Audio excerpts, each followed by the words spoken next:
You will never get a great executive team to feel responsible for something that they had no role in making. Welcome to Boardroom Confidential, a podcast by Sherpany, where business leaders tell the stories they usually only share with their peers. Each episode, we have 3 items on the agenda: pressure, lessons, and boardroom dynamics. I'm Emily Sheffield, journalist, broadcaster, former newspaper editor, and board member. And I'm looking forward to sitting down with senior leaders to talk about what really goes on behind boardroom doors when the pressure's on and the stakes are high. Joining me this week is Margaret Heffernan. Margaret is an entrepreneur, author, and one of the most influential business thinkers of our time. She has an incredible amount of experience in the boardroom, having been CEO of 5 companies and running internet businesses during the dot-com boom. Margaret spent years at the BBC producing award-winning documentaries before moving into the business world. She is now Professor of Practice at the University Bath School of Management and lead faculty for the Forward Institute's Responsible Leadership Programme. She mentors CEOs and senior executives of major global organisations. Her TED-Talks, including the famous Dare to Disagree, have been watched by many millions of people worldwide. And she's a best-selling author. Among a number of titles, the groundbreaking Willful Blindness examines why we ignore obvious dangers. Welcome to the podcast, Margaret. Thank you very much for inviting me, Emily.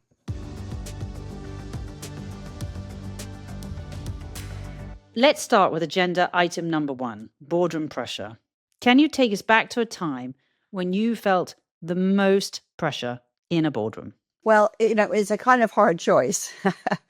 Because certainly in the very early days of the internet, when, nobody really quite knew what it was or could be, or nobody knew what it would become, really. There was a lot of pressure, partly to build software that worked. That was a kind of fundamental requirement. On some level, that was the easiest part. The second pressure was to find an audience for that, because obviously there wasn't a pre-existing audience. So everything was a bit of a stab in the dark. And then to find a way to position what had been built in the pious hope that the business would grow and have some kind of proof point, some validation that we had landed up in some patch of the market where there was capacity for growth, where there was an audience that was eager to start exploring what this new technology could be, and adventurous in its taste. But obviously not too adventurous, because then it would make it a niche business, and everybody was really very, very focused at the time on mass businesses. That kind of pendulum tended to swing back and forth quite a bit.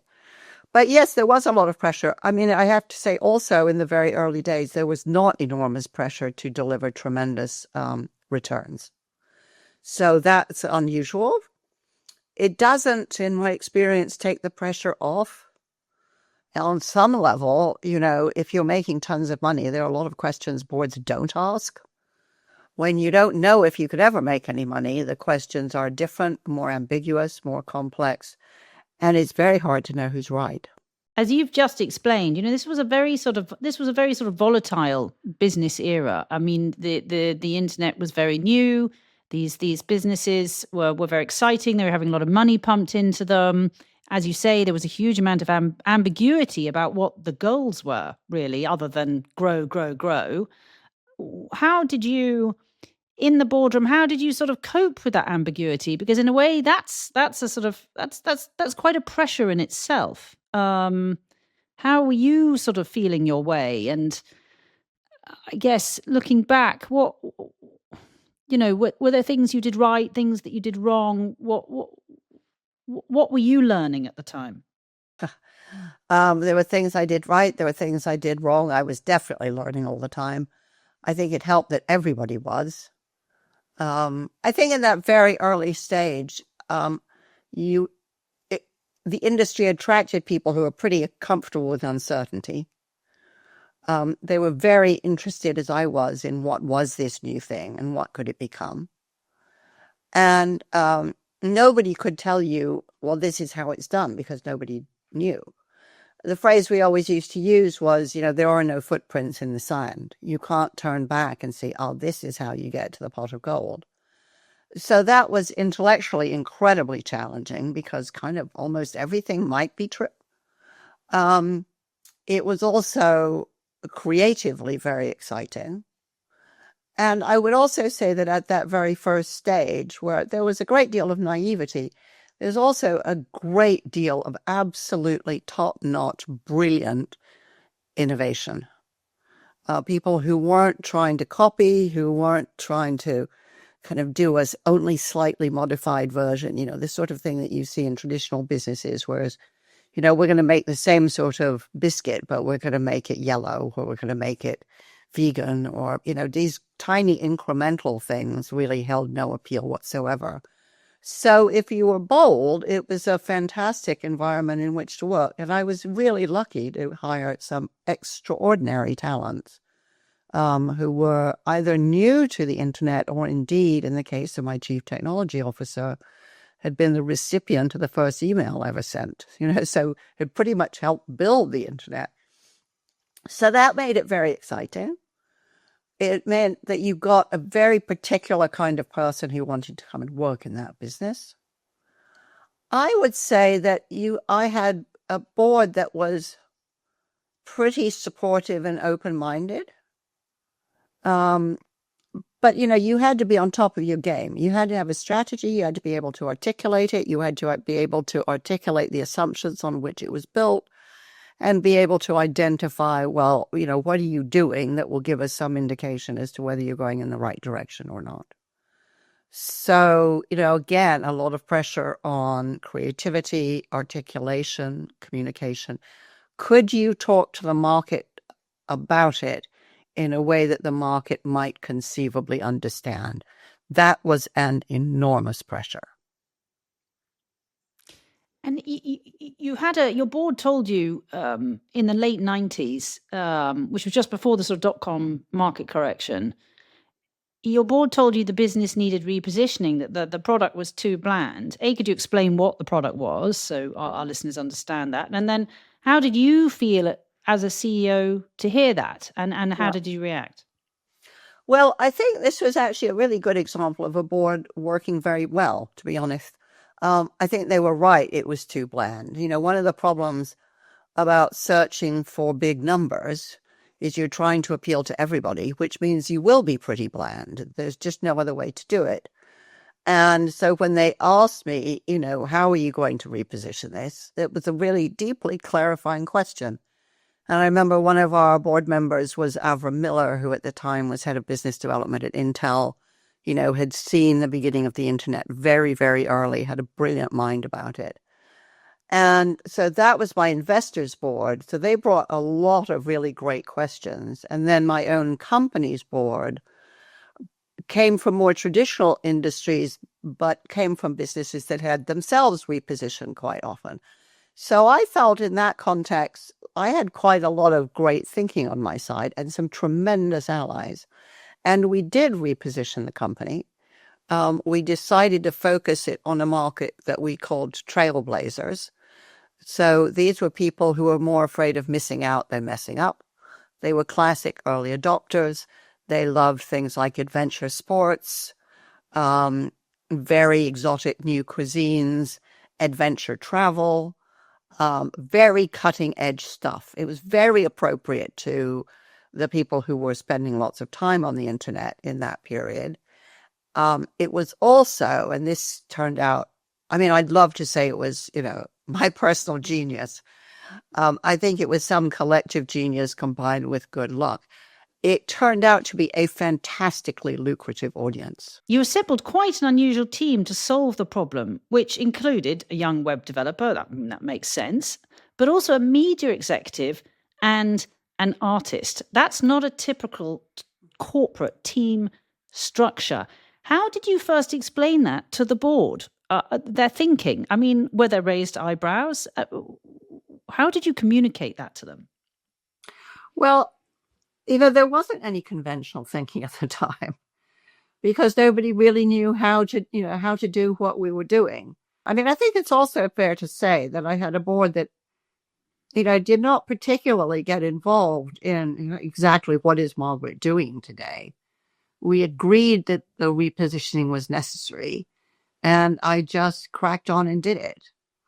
And we then delivered it in 90 days, and it turned out to be a phenomenal success. I'm sure it was a really, really exciting time. And I'm sure your board, I assume, reacted extremely positively after 90 days.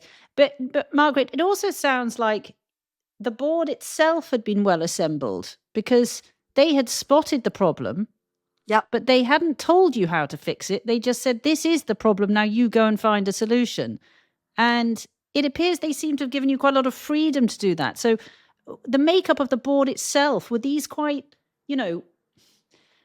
open-minded people? They were as adventurous as you were. They were excited by what they could see, because you don't always get boards like this. This sounds like a good board. No, you definitely don't always get boards like that. I think, I think it was a very exceptional time for a start. I think also that it was a very rich mix of people from old media and new media who were both keen to learn from each other. I think the board had quite a lot of humility in the sense that we all thought we were brave, imaginative, and brilliant, but we also were deeply cognizant of our own ignorance and the uncertainty of the entire market and new technology. I think it's fair to say that both my investor and my board neither had great interest in telling me what to do. They had great focus on making sure that the strategy was right. And I think that's absolutely right about boards. I mean, I now chair boards. I've sat on many, many boards. And the only time I would ever get in the weeds of an operating business is if I think it's absolutely close to collapse. And I have done that on occasion and pulled out the minute I felt it was safe to do so, because I believe very firmly that the board does not know as much about the operations of a business as the staff working there do. And unless the staff are all universally incompetent, which, does sometimes happen, but unless that's the case, you want the people who really know how the business works to be building it and feel responsible for it. You will never get a great executive team to feel responsible for something that they had no role in making.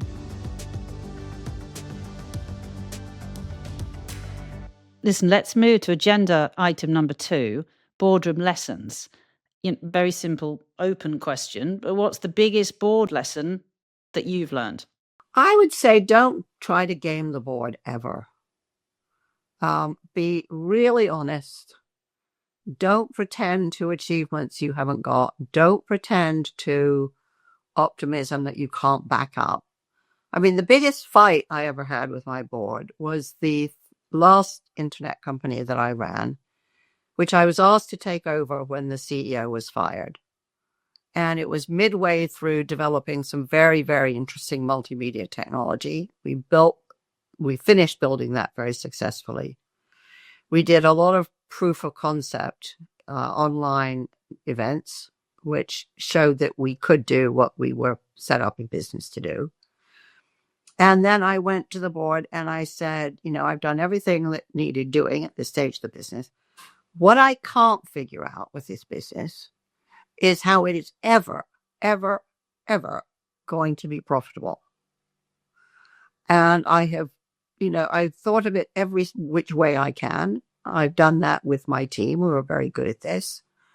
I can't figure it out because at the moment it's in the nature of the beast that it costs a huge amount to run, and the more customers we get, the more expensive it becomes, which is exactly what you do not want in any business. So my advice to you is fire me or shut it down, because I can't figure it out.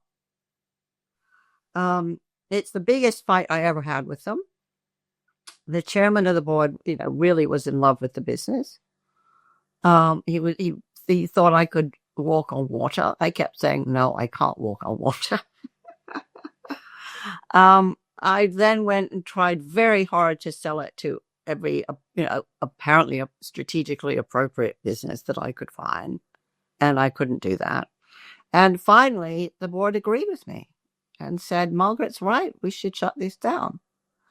Now, that also turned out to be a very clever thing to do, but that was luck. It wasn't anybody's judgment. We shut it down before the tech bust. So that was smart. But it's not that anybody could see the tech bust coming.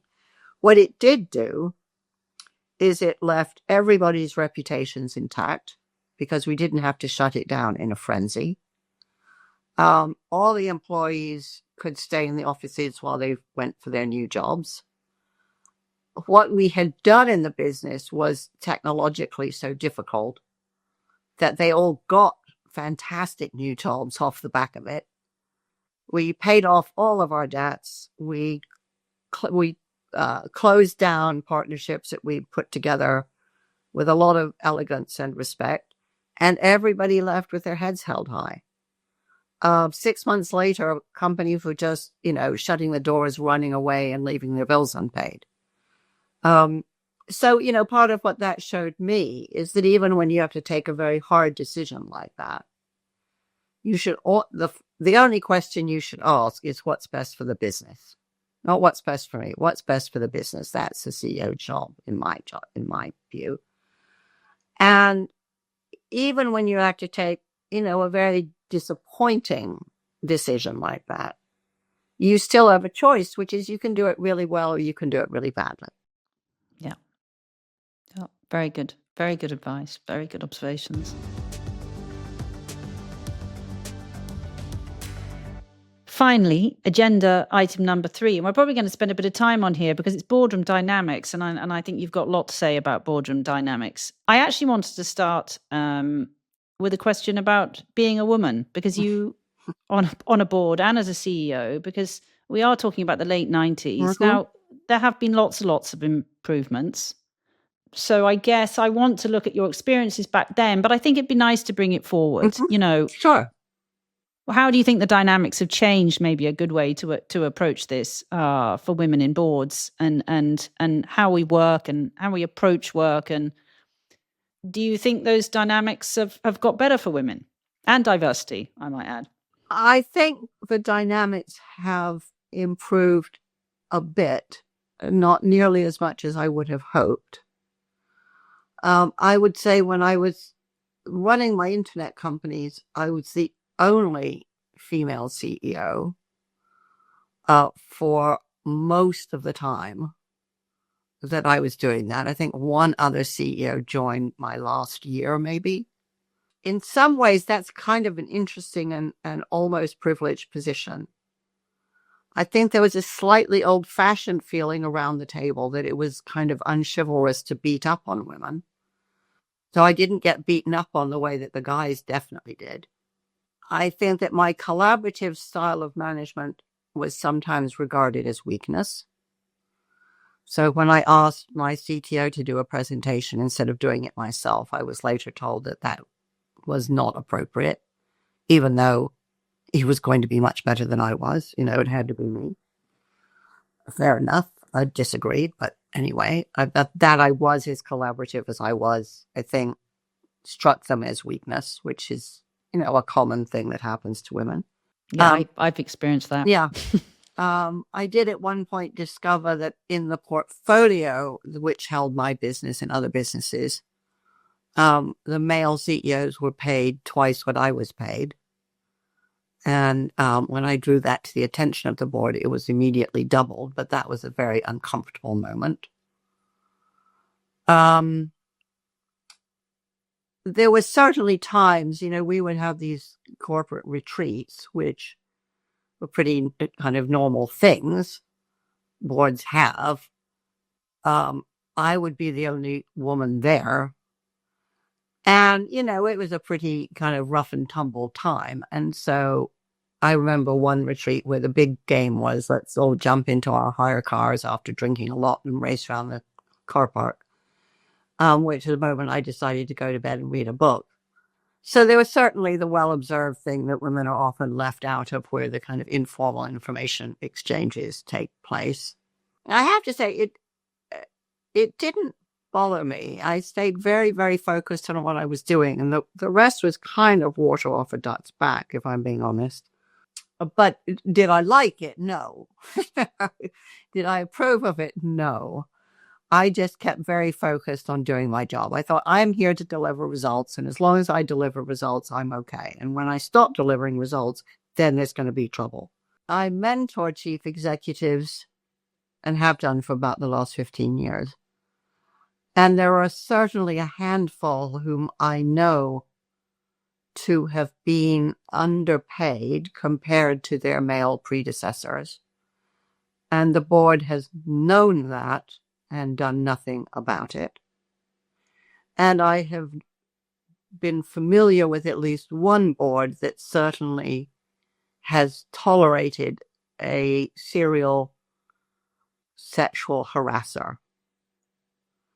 I say all of this with immense grief because it's caused harm to my mentees, because it makes me feel very discouraged for young women who are bringing tremendous intelligence, energy, and commitments to companies that still struggle to take them seriously. And we're at a time, in the world where we can't afford to lose talent and commitment, where we need all the brains we can assemble to try and figure out, what on earth we're doing in this crazy world. You've written that 85% of executives have issues they won't raise at work because they're afraid of conflict. Why are people so afraid? I mean, my feeling is that it's not that people might be afraid of conflict. It's if you're bringing up something tricky, I wonder if we lack the tools to both give that information, that hard information, and for executives to receive it. Absolutely. Absolutely. I think you're right. And this is why I became a professor at the University of Bath, because that was exactly what I wanted to teach. And it is what I teach. It's twofold. It's partly that people are afraid of conflict because they have very little experience of it. Very few people have what I would regard as professionally competent skills at negotiation. They're afraid to start an argument that they feel they can't really manage, that it might go out of control. And they're afraid that they will be punished for being troublemakers. So if you look at the academic literature, which is where the 85% number comes from, the reasons given why people stay silent is either that they're afraid of being misunderstood or they're afraid of being punished. So it seems like a big risk to take without any confidence of reward. So what I do at the university and also with executive groups is I teach them how to so I teach them using true case studies, how to discern a way through. Because I don't think you should start a fight if you don't have some kind of notion of how you might win it. Right, to start a fight without any plan is foolish. And that's often why people stay silent, because they can't think of a plan. They think frequently, well, either I stand on the tabletop and scream about this, or I just say nothing, and saying nothing is just easier. So that's what they revert to. So I think we need a lot more training in it. I think we need a great deal more training in listening, really, really listening to what people are saying or what they're trying to say. I did this sort of personal experiment on myself, if you like, with one group that I work with. I meet them every month. And I felt after a while that I just wasn't being taken very seriously. I wasn't building very good relationships. And I'm not sure now whether I was just being thoughtful or I was sulking, but I decided, right, well, from now on at these meetings, I'm just not going to say anything. And it turned out to be one of the most brilliant things I've ever done professionally, because once you know you're not going to say anything, boy, do you listen differently. Because actually it struck me that most of the time people are listening. They're not listening. They're sitting there waiting for the moment in which they can jump in to make their point. Well, the brain won't multitask. You can't both think about what you want to say and think about what the person talking is saying. So mostly you're missing what's being said, which may explain a lot about meetings. And as long as I knew I wasn't going to speak, I could really, really listen. I could listen and hear who were the voices that were being ignored, who was not speaking. I could start asking myself questions like, how much more information do we need? Is that the problem? How much of this decision do we have to take today? All decisions involve trade-offs. So if we go down the road that everybody seems to be recommending, who gets hurt? Somebody's going to get hurt. Who's it going to be? Have we talked about that? Are there questions that we should be asking that we're not asking? And it was a fantastic experience. And it's something, it's become a kind of default position now, because it strikes me that in a meeting, somebody's got to listen. And very few people do, and very few people know how to. And I love it. I do a lot of professional speaking for my life. I love having an opportunity to shut up and listen. I learn a lot. Can you give a sort of concrete example of where you've had, not even constructive conflict, where a board has actually spilled into very unconstructive conflict? How do you work through that? Well, it's funny. I wrote about this recently. I sat on the board of the Royal Academy of Dramatic Art for quite a long time. And after, I think, my second meeting, I had this really, really strong feeling that something was badly wrong, and I couldn't put my finger on it. And I reached out to the board member who had recruited me, and he convened a very small meeting, a subset of the board. And we all agreed that actually we all felt the same way, but we didn't know what the problem was. It just felt like the board meetings were stage managed. They were just too smooth. Anyway, we brought a lot more scrutiny to the board. We started asking a lot harder questions. As we did, the executive became very, very much more defensive. And at one point, we had a board away day, and we were going through some of the finances. And it was a very difficult board because it's required by statute to have half other people and half people in the dramatic arts. And so you had this very difficult cultural misunderstanding where the artists thought they didn't understand how to run organizations and had nothing to say. And the business people didn't want to frighten or intimidate the actors and theater people. So everybody tiptoed around each other. It was terrible. It was a really terrible board.